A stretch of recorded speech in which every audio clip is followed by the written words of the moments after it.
après je suis un peu plus vieux. J'ai un peu pépin physique, alors je fais des essais à droite à gauche, je fais à Reims, c'est pas concluant. Je vais à Chicago, parce que j'aimais bien la MLS. Donc je vais à Chicago, je fais la tournée avec eux.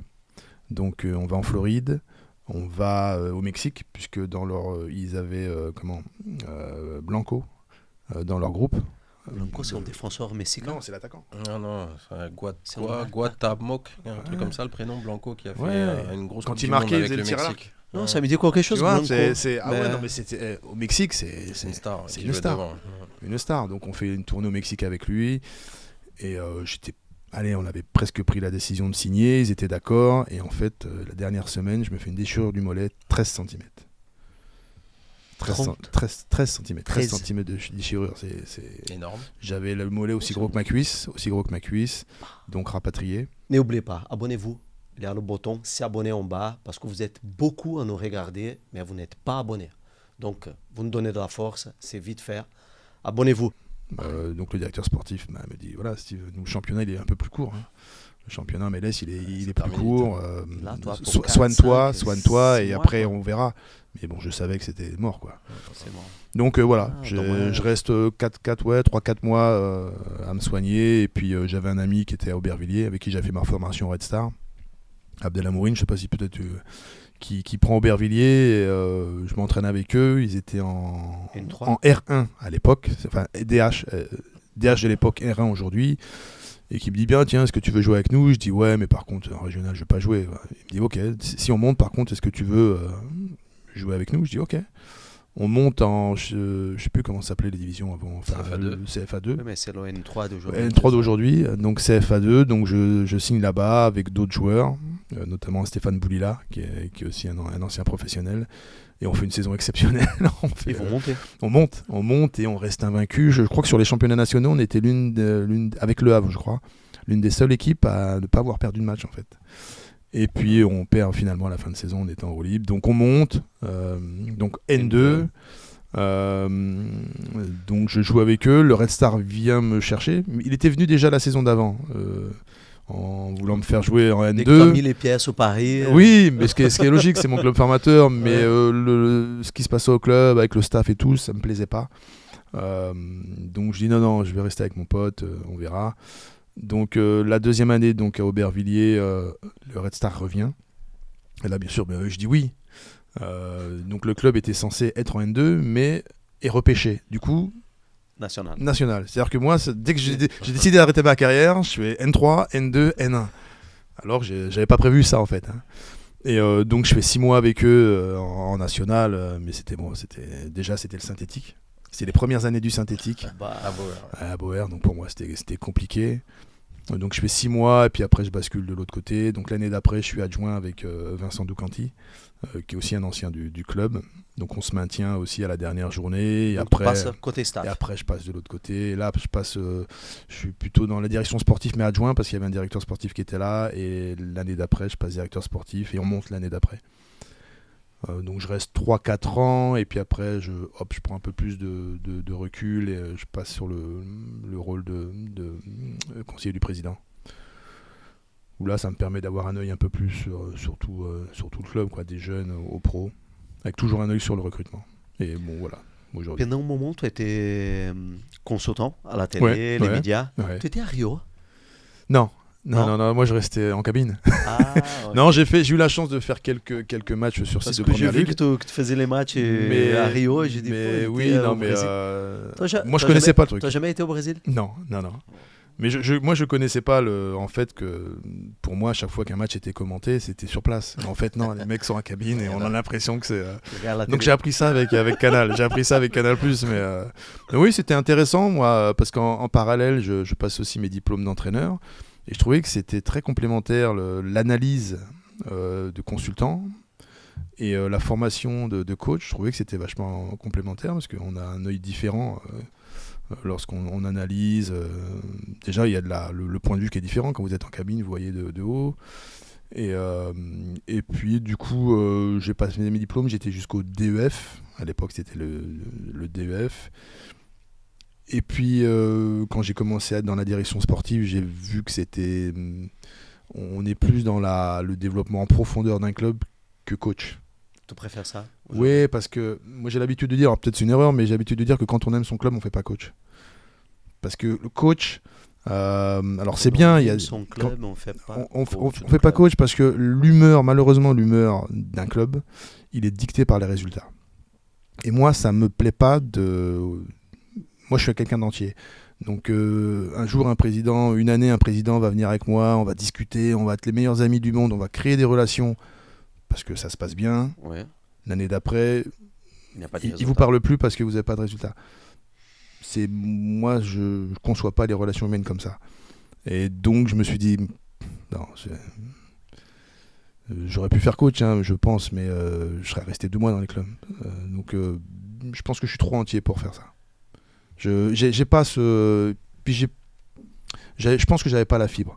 Chez les jeunes, oui. Quand tu dis que tu es trop entier, tu as un fort caractère dans ces ouais, sens. ouais. Mais tu n'as pas eu non, mais entre guillemets, des situations comme ça, je ne vais pas utiliser le mot problème, mais des situations comme ça, de fort caractère dans les clubs. Tu n'as pas vécu ça? Non, parce qu'en tant que joueur, j'étais plutôt quelqu'un de très calme. Osé?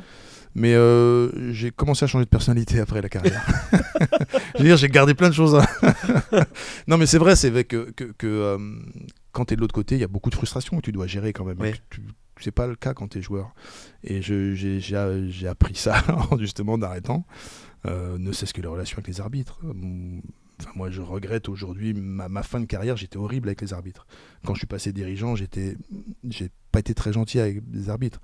Tu vois, parce que tu es frustré et tu veux l'exprimer, et souvent tu te trompes. Je reconnais aujourd'hui que voilà, on se trompe souvent, très souvent, quand on voit les réactions des dirigeants, on se trompe. Mais voilà, j'ai appris avec le temps à gérer ça, mais au début c'était très, très difficile. Mais voilà, pour revenir sur mon caractère, et être coach, non, parce que je pourrais. Même avec des staffs ou avec des gens au club, des gens qui vous parlent plus du jour au lendemain parce que vous n'avez pas de résultats. Enfin, moi, c'est quoi? Enfin, pour moi, non. Surtout au Red Star. Je m'imaginais pas avoir des relations comme ça dans un club où moi j'avais envie de leur donner, quoi. Et pas que forcément sur l'équipe première. Coacher les jeunes, c'est quelque chose qui m'a plus intéressé, par exemple. Beaucoup plus intéressé. Parce que tu passes au côté formation. Oui, formation, les jeunes sont à l'écoute. Et puis mes dernières années, même dans les amateurs, j'ai vu l'évolution aussi des joueurs. J'ai vu l'évolution des mentalités, des mecs qui étaient souvent dans la contradiction avec les coachs, qui n'étaient pas à l'écoute, forcément à l'écoute. Les environnements des joueurs qui sont différents aujourd'hui. Alors moi, j'ai pas connu les problèmes avec les parents, mais on voit aujourd'hui encore d'autres problématiques avec les parents. C'est pas ça que tu veux aujourd'hui. Ouais, c'est pas ça. Je pense qu'il y a une différence de vision aussi. Ouais.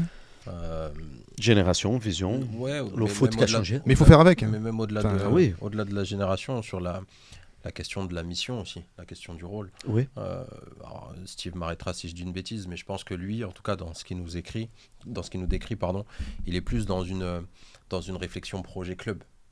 Alors que quand tu es coach, que tu le veuilles ou non, on en a parlé tout à l'heure, les Giroud ça n'existe plus, ou presque, quand on est entraîneur, on est sur un projet équipe. Ce sont deux choses très différentes. Ouais, exactement. Quand on est sur un rôle un peu plus large, comme le sien actuellement, un rôle de dirigeant, on est comme je le disais, sur un projet club, sur une réflexion club, sur une projection court, moyen, long terme.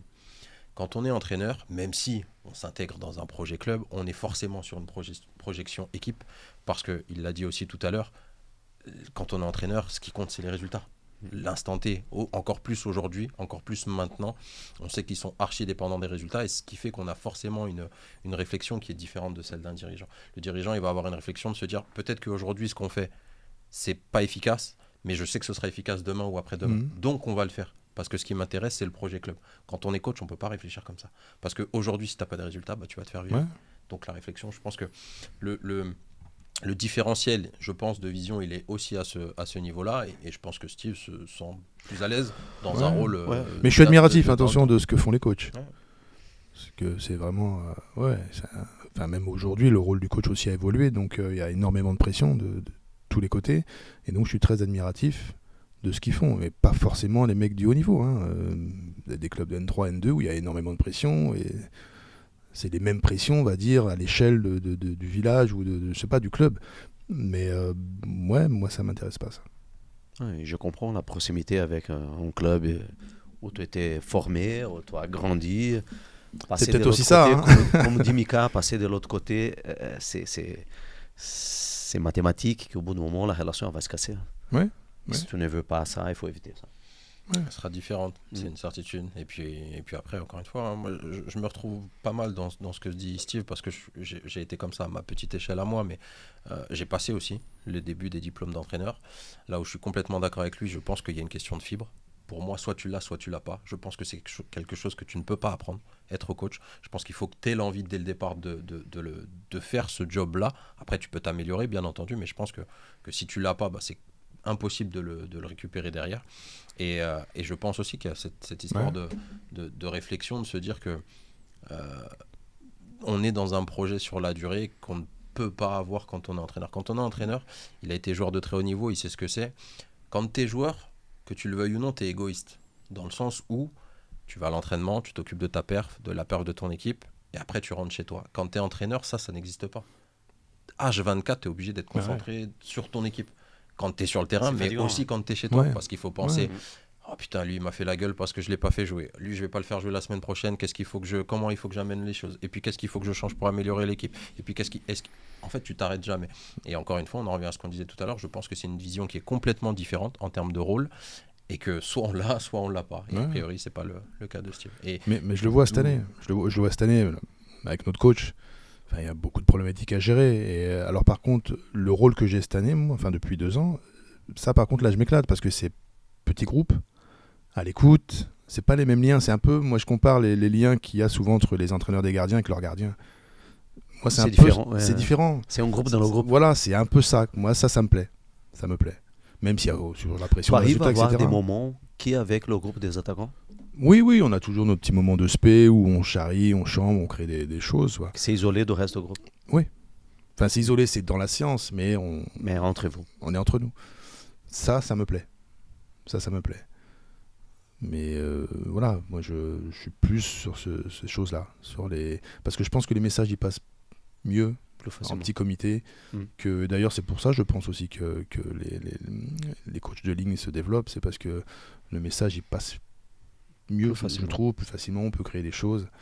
Quand vous vous adressez à 20 ou 30 joueurs, vous en avez toujours quelques-uns chacun avec un caractère, une façon de voir les choses, c'est difficile, pas évident. Tandis que là, même s'il y a un état d'âme, quand il y a un groupe de 5-6 joueurs, on le voit tout de suite. Et on peut régler le problème. Donc ça, moi, ça me plaît plus.